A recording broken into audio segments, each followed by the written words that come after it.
back with another spicy goddamn video time. Shit.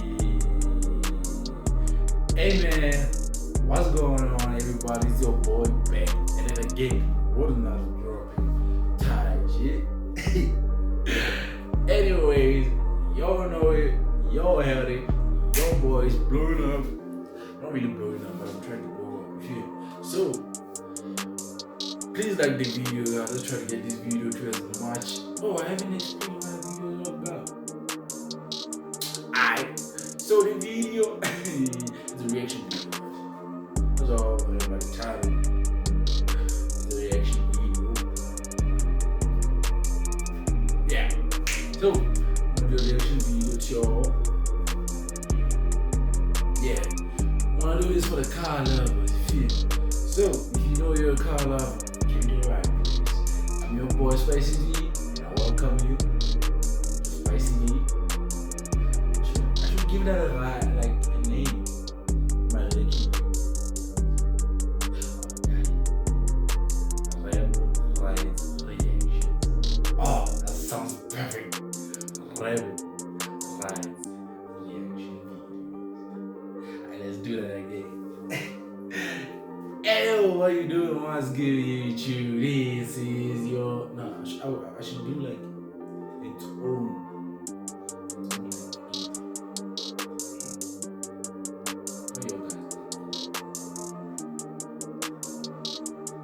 Oh, I like it. Hey, how you doing?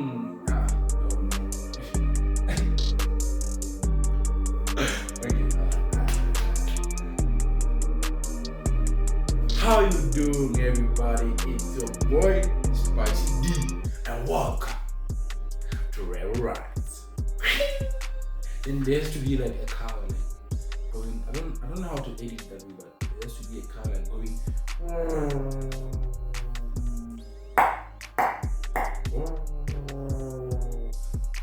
Yes, I know how to do cars. Let me see.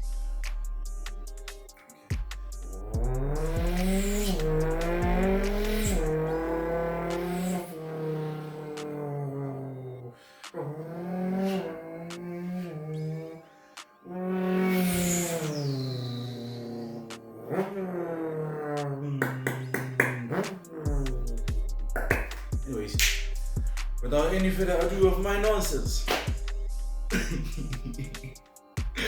get into the video. I bet everybody, I bet there's a video. Okay, alright. I had someone right there saying, hey, uqalile ngama video wakhe react to Kawa. Yeah, react to Kawa video. What do you want from me? Dog, right? I will react to other channels, but like I think Matt gets it.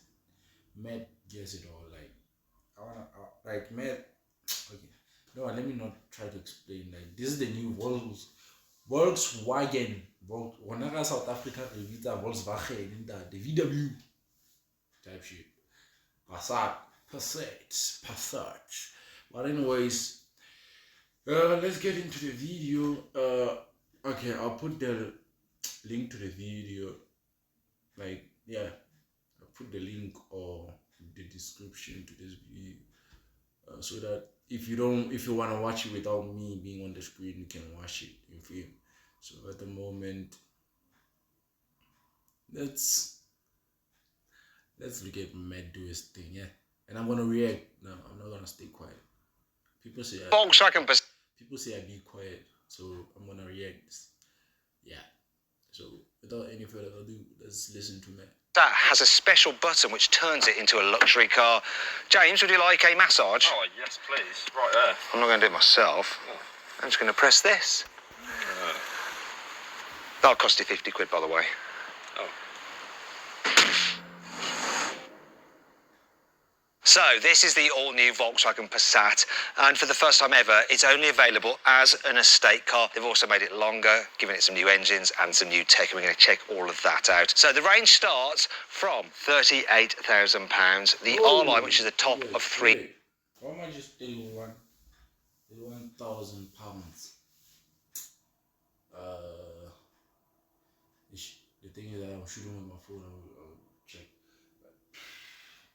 I think the one in South Africa will be like 300 and no, not 300, 400 and something thousand. Yeah, I think it will be 400 and something thousand in South Africa because let me see. No. How much is a pound? But anyways, we'll figure out 1 hour. If you know what I'm talking about, please comment. Tell me like how much is their car. Trims starts from £43,000, and this R-Line with a certain engine we got, which once again I'll tell you more about later, is £47,000. Thankfully, you can save an average of £3,000 off the new Passat through. Okay, change of plans. Please tell me how much £47,000 it is in South Africa. You get it? Yeah. I know you gave me that shit. Car wow. So let's talk through the design. In the R-Line, you've got a more aggressive front bumper to make it look sporty. The R-Line also gets Matrix LED headlights as standard. It also gets this LED strip across the front of the car. You also get that on the mid-spec. It has an R-Line badge. Woo! It has an R-Line badge. Damn. You know when the VW has an R-Line badge, that thing is gonna fly like crazy, yeah. So, damn. But like, okay, looking at it from the front, looks like a Golf 8. Yeah, it looks like a Mark 8. I don't know why I said that, but yeah. If you agree with me, please comment down below and tell me if you agree with me. Like, this car looks like an R8. You feel? So, okay, I bet. Moving down the side, alloy wheels start at 17 inches. These are the standard 18s for the R-Line, and I think they're big enough, though you can get 19s if you need more diameter. The R-Line also gets black bits of trim, though I think this car looks slightly better with the chrome trim you can get on the other versions. And moving to the back, well, actually, you can see it's a very long car. They're giving it more space between the front and the back seat, so you've got more knee room in the back, and we'll check that out soon. Here at the rear, it's all neat and tidy, smart-looking vehicle. It's not in your face, nothing silly about it. Once again, being the R-Line, it's a bit more sporty in the lower regions, and it has quite a nice looking light bar. Overall, it's quite a smart looking car, this. Well, for a practical family estate. The new Passat is quite nice on the inside as well. So Volkswagen have completely redesigned the dash, and overall I like it. However, there are a few things that are a little bit unnecessary. So being the R-Line, you get sort of like Alcantara effect here, and these LED lights just on this panel. It's got a sporty edge to it, and I just don't need that from my Passat, to tell you the truth. And you've even got sport seats. Nice seats, I like them, they're comfy, but I don't feel like I need them on my Passat. It seems a bit out of sorts. You do have this huge infotainment screen, and it runs Volkswagen's latest operating system. And look, I still find it a bit clunky, and look, it's not the smoothest, is it? And if you want to operate the climate control, you're still having to do it through the screen. So, there we go, climate there, climate. Where are we at? There, come on, climate, blah, blah, blah, blah, blah. You do have the sliders there where you can alter the temperature quite quickly, and they are backlit now, which they weren't before, but still. I'd rather have some knobs, please. Knobs. Anyhow, all cars also get a big digital driver's display, and you can configure the views and so on and so forth. You also get this multifunction steering wheel. Thank God none of these buttons are touch-sensitive buttons. They are physical buttons, which make them easier to operate. You don't accidentally knock them. In terms of the quality, well, yeah, the switchgear feels nice and damped. And I do like the fact that you have the gear select mode here. So it's up there, nice and easy to get to, rather than being something down here. Though I do feel that Volkswagen has tried very hard not to be like Mercedes, because Mercedes' solution is actually better, you know, just the lever. They're being contrary, I think. I do still like that overall. Another thing to note is the driving position is absolutely spot on, and there's plenty of adjustment in the seat as well. So you can jack it up, you can lower it down. Tall people, small people, they'll be fine. It's suitable for everybody. It's just a good range of adjustment and nice and comfortable. In terms of storage, look, I like this, a split underarm storage armrest thingy-majiggy. Not sure what this tray is specifically designed for, but there is a lot of room in there. And you've got a little strap, and you've got a 12-volt socket in there as well, should you require it. You've got your cup holders of different depths there, so you can pick the right one for your cup of coffee. And in here is your wireless charging pad for your mobile phone, and your 2 USB-Cs. Glove box, once again, nicely damped. and lined with felt. It's an average size, it's adequate. Over here you've got some big door bins. Once again, wait, let me get the big bottle. It's lined with felt, so if you put things like your keys and stuff in there, they won't rattle. In fact, that's quite thick felt. It looks like Volkswagen are back to their usual state of business of having fine attention to detail and just making their cars very easy to live with. Let's check some other things out. Decent sized vanity mirror and scrimp there. The lighting up here is nice and easy to operate. You just touch it like and it goes out when you press it. And this car also has an absolutely massive panoramic glass roof which opens. It takes a while to open, but it's got quite a big opening. I like pano roofs that open. Anyway, shall we jump into the back and see if that panoramic glass roof has actually reduced the headroom, because they sometimes do. Here's more proof that Volkswagen is back. The quality in here is really good, and it extends to the rear as well. Plus, I thought of everything you get. Look, blinds for your child, that's standard. You've got huge back windows which give you a great view out, and they go all the way down. Also, look, the armrest here. The cup holders are covered, so you don't rest your arm in them when not using them. And there's through loading, sizable through loading. We've got 2 USB-Cs down there as well. We've got pockets there so you can watch your phone like that. That's going to be hard to watch, but you get the idea. But the biggest thing with this car is the fact that the distance between the front and rear wheels is 50 millimetres more than before, and that means you have 50 millimetres more knee room here in the rear. Look at that, so much space. Look, it's like a limousine. Now, because it's an internal combustion engine car, you do have this tunnel here, which is for the exhaust and stuff like that, which means that the middle seat passenger, they have to like straddle it, but in the back there is enough room for adults. And oh yeah, that sunroof, does it eat into headroom? Doesn't matter. Yeah, I'm not the tallest, right? But people over 6 foot will be fine. I'm very impressed. Even the door bins here in the back, lined with lots of felt and are big enough for a large bottle. Another thing I really like about this car as a father is the fact that it's dead easy to fit a child seat. The ISOFIX anchor points are easy to get to, and there's loads of room to manoeuvre the child seat in here, even a bulky rear-facing seat. One of the great things about this new Volkswagen Passat is that the boot is even bigger than before, so the capacity is an incredible 690 litres. Let's just say you can fit one adult male inside. Actually, is there room for you, James? Got plenty of room for you, James. And do you want to join us as well there, Lewis? Look, even Lewis can fit as well. Hello. We're not the comfiest, but we do fit. Enough nonsense. So you do have quite a lot of underfloor storage, all right? And if you want to, you can pay an extra 350 quid for a spare wheel. And I like this. Look, there's no low lip to lift things over. You can slide things in and out dead easy. Speaking of which, look, to fold down the rear seats, pull the lever.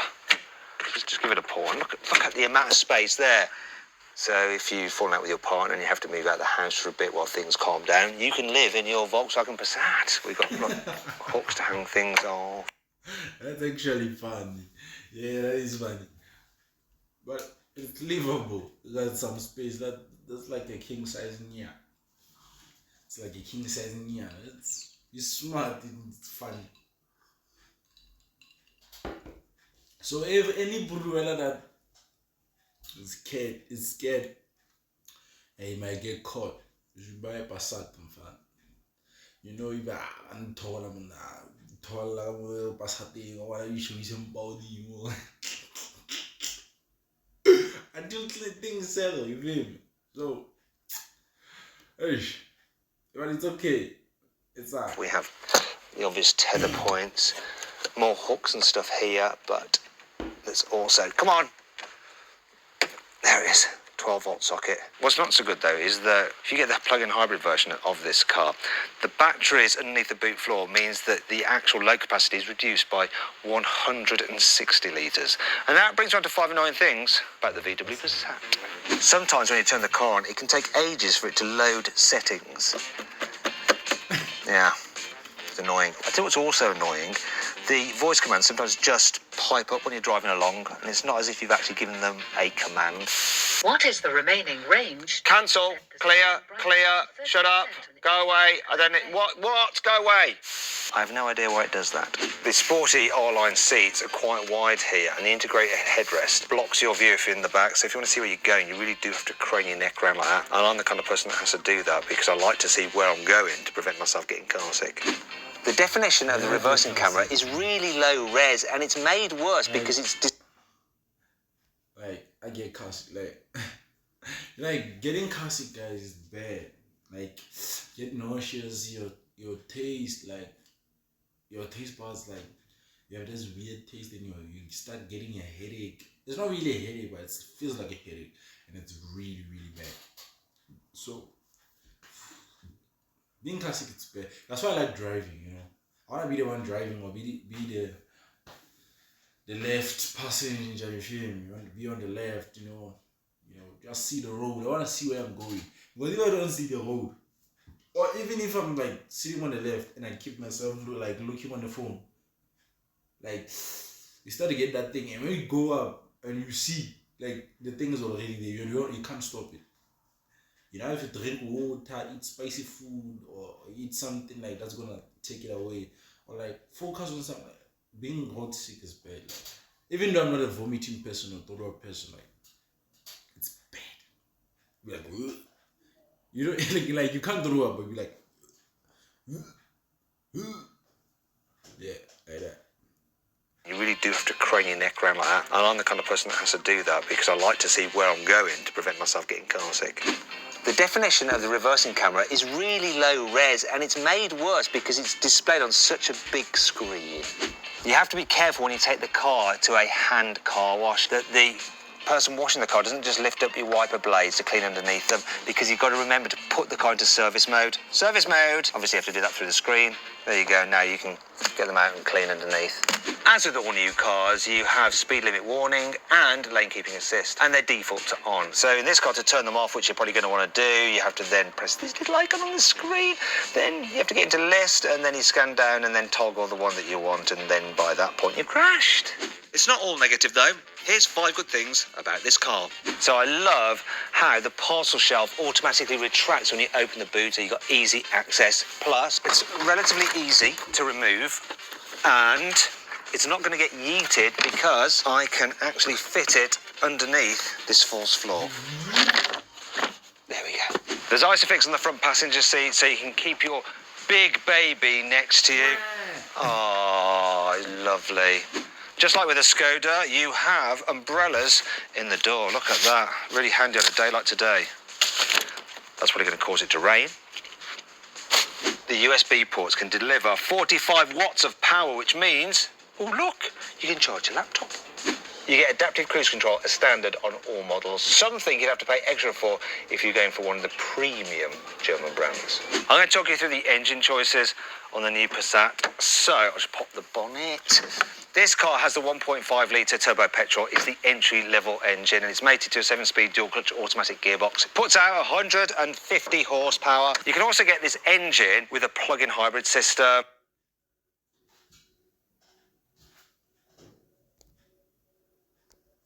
A 1.5 litre turbo petrol is the entry-level engine, and it's mated to a 7-speed dual-clutch automatic gearbox. It puts out 100...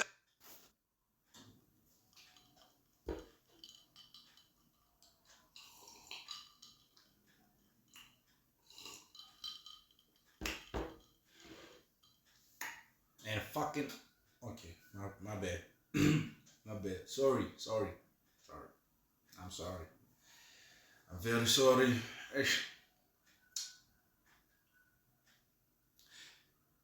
It put out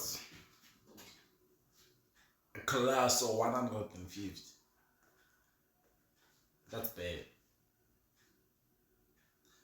Like, okay, for mummies and fathers of children and like a family car, yeah, that's okay. But for someone who like lives alone and love to go out with the boys and stuff, get drunk, groove in the afternoon, go have a fun ride, that's 150. How much power does the Golf 7 has? Like 300 to 400 and something was power. Then yeah, the Golf 7, the Golf 8 has like 400 and something to 500, somewhere there. Now if it was my car, I would tune that motherfucker up. Put on a stage 3 take out that engine, because like if that's a 4 liter, that's a 2 liter or a 4 cylinder, I'm gonna put on a TFSI or Yantomo, Audi man, engine plus it has the same body and shape of an RS6. Through the pipes, do a stage 3 on an ECU LCD. Go from 150 to 700 to 800. Yo! I don't slow, even though I don't have money, but it's okay. Ow.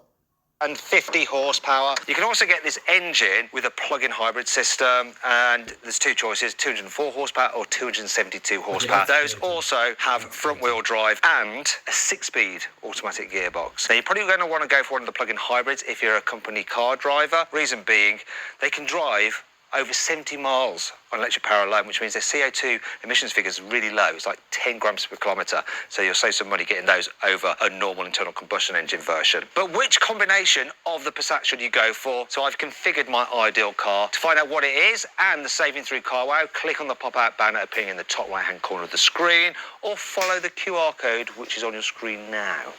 Want to sell your car quickly, easily, for a fair price? Then head to CarWow. I put a lot for sports suspension. First thing you notice when you drive the new VW Passat is just how relaxed. Well, like I was saying, like I hate that. Like that thing Matt does, like, okay, even though it's not his channel, he works for CarWow, but like I hate that thing where like pop-up, hit that pop-up banner, what. They like show us the car, man. We don't want to go search, man. Like, or put a link here where we can see and tap. Yo,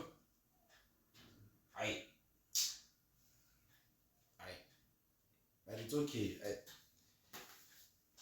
It's okay. Thing it is to drive. So because this has the R-Line trim, it has slightly stiffer sports suspension as standard, but this one isn't standard. It has the optional adaptive dampers fitted, and they get rid of that stiffer suspension and replace it with a better setup, which you are able to configure the actual damper setting, so you can go from super soft to sportier. I've got it in the softest mode, and oh my gosh, this thing goes over bumps extremely well. It's definitely worth paying extra for these. They're only £1,000 more, but they can transform the car. And anyway, do you know what? If you buy a Passat through CarWow, you can save an average of £3,000, so you can put some of that money towards the adaptive dampers, which just make it feel like a proper luxury vehicle, even though it's just, you know, a middle of the road estate. One thing that's not so good about this new car compared to the previous one is that the turning circle is slightly greater. It's 12 metres because of the extended wheelbase. Now, how does that affect the manoeuvrability? Well, I'm going to do a tricky U-turn. Right, well, I need my surround view camera, so I'm going to have to quickly go into reverse. Thankfully, the controller's there, so it's easy to do. And now it's popped at the cameras. Can I get round here?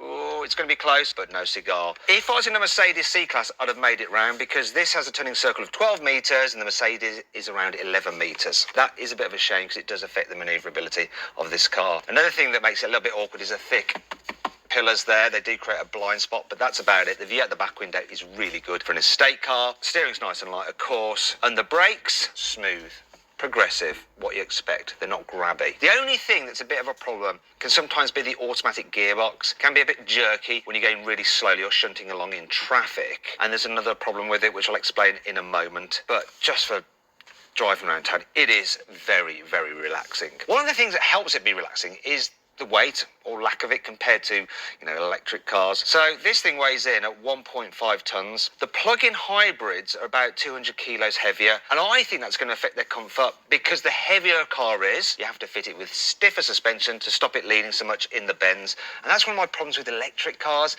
Because of all the batteries, they're always super heavy, and they just don't go down a road as smoothly as they would if they're just an internal combustion engine car, and much lighter. This is one of the reasons why something like an Alpine A110, even though it's a sports car, has sort of a fluidity like a Rolls-Royce, just because it's light. And you don't need all that extra tech to like cope dealing with all that extra weight. It is refreshing to be in an internal combustion engine car. It takes me back to how cars used to drive, rather than all these slightly stiffly sprung electric cars. Rant over. I'll tell you where this isn't as good as an electric car, and that's the response when you floor the throttle. Watch this. 3, 2, 1, go. See that delay? And now, There we go, and that noise. So I don't think this automatic gearbox and this engine are the greatest of bedfellows. It just isn't punchy enough, this 1.5 litre petrol. And then obviously when you thrash it to get the performance out of it, it makes a bit of a noise. What I can't fault though is the economy. So on a long run, I averaged 50 miles to the gallon. You fill this thing up and you have a range of over 600 miles out of a tank. You know, this isn't even full and it's saying 540 miles. No range anxiety here. None at all. Though to be fair, this 1.5, I think when you're fully loaded with a family and a bunch of stuff in the big boot, it's going to really struggle. And you know what? I think if you're a company car driver, you're not going to buy this car though. You're just not, because of the benefit in kind. Well, it's just going to put you off compared to the fact you hardly have to pay any tax if you have an electric car. But if you're a private buyer, there's no way I would have one of VW's or most people's electric equivalent to this, because the problem with electric cars is that you have to work around them, whereas with an internal combustion engine car, it just fits in with your life. You don't have to think about it. It's easy. There's no planning, charging stops and all that shenanigans and plugging it in at night. You can just get in and go, which is sort of what you want a car to be able to do. Another thing about an internal combustion engine car is that they are actually more fun to drive. So I'm going to put this into sports mode. Bit of a faff having to press a button on the screen and then look down. Much rather have a button that you just press. I mean, touch screen. Oh, there's that engine struggling again. Yeah, it just lacks a bit of torque, really, this engine. But, you know, you can go down a road as quick as you really need to. I can notice the dampers are a lot stiffer now. I'm not sure I'd drive it with them in this setting.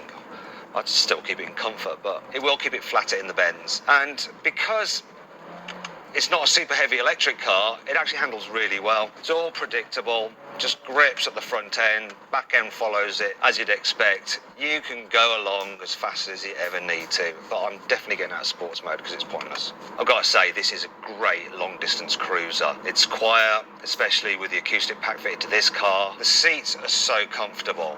You can just eat at the miles in this without an issue. Try this. What is... Sometimes this...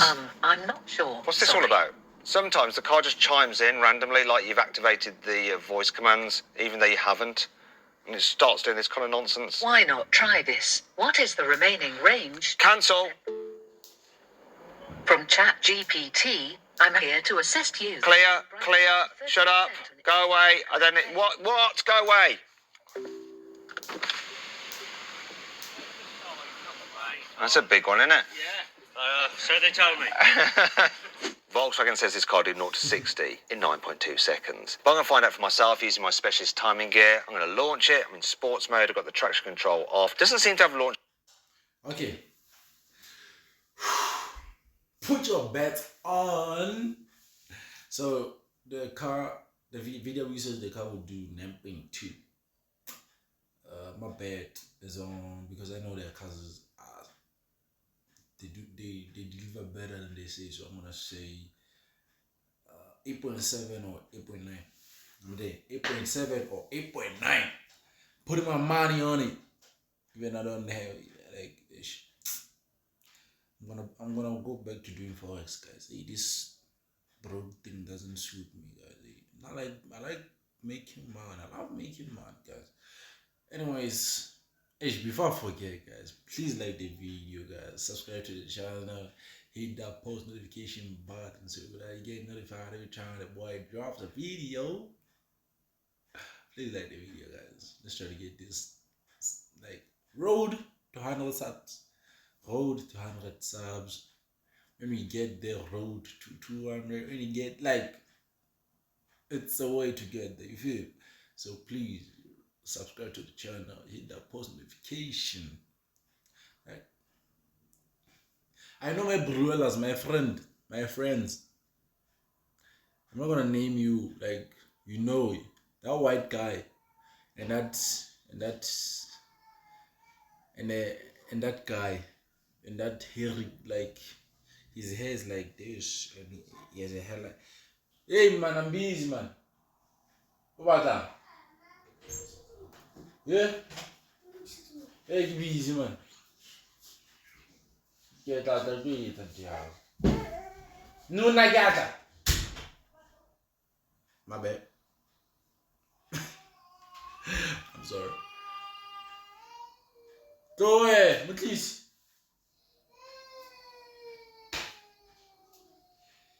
Hey.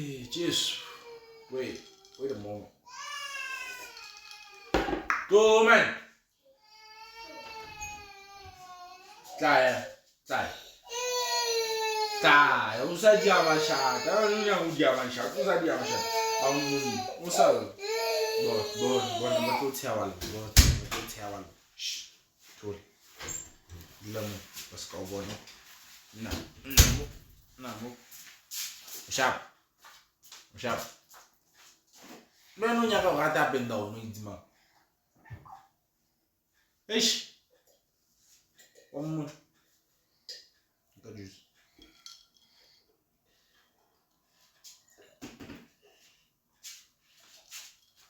Sharp. Yeah. Sharp. Aye, boy. Yeah, like I was saying, my bruelas. Like, there's too much drama in this house, so like I'm trying my best to like keep my cool. You feel? So yeah. Yo, hey, but anyways, please help me blow up. The first guy, his name starts with an N. And the second guy, his name starts with an M. Those bruelas, please help me blow up, guys. I need you guys to help me. You're the only friends I got. Yeah, so please. Brother, I need to blow up. You know, if I blow up, I got you. You feel me? 4 p.m. I got you. Control, so I'm going to sort of brake boost it, which is not great with a dual clutch gearbox, but here we go. Look at that pull away. Awful. We're off now, though. Quite a bit of noise. 8.6 seconds. That's all right. So then, what's my final verdict on the new Volkswagen Passat? Should you avoid it? Should you consider it? Should you shortlist it? Or should you just go right ahead and buy it? Well, I reckon you should shortlist the Passat. It really is a good all-round family car, super comfy, nice to drive, economical, very spacious. It's a bit of a shame that the infotainment system is a bit fiddly, and the Skoda Superb exists, which is probably better value. Anyway, I hope you all enjoyed the video. If you did, give it a like. If you want to watch some more videos, click on the video windows, and if you click on the CarWow logo, you can go to CarWow to sell your car the easy way. Now, dealers all across the country bid on it to get a great price. Thanks for watching. What's wrong?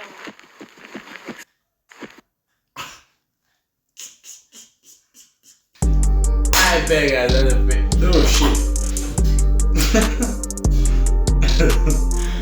I beg a little. Oh shit. What's going on? I beg guys at the end of the video. That's the end of the video, guys. Please like the video, guys. I've said it before, I'm saying it now. Like the video, hit that post notification button, right down on jump. Do that, yeah. Do all that good stuff, guys. Like, it's really hard, guys. It's tough. And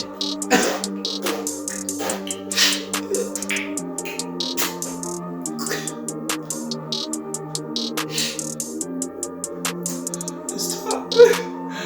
Anyways, please like the video, hit that post notification button.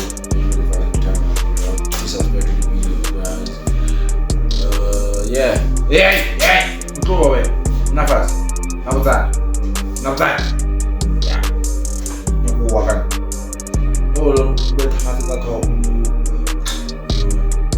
Shut up.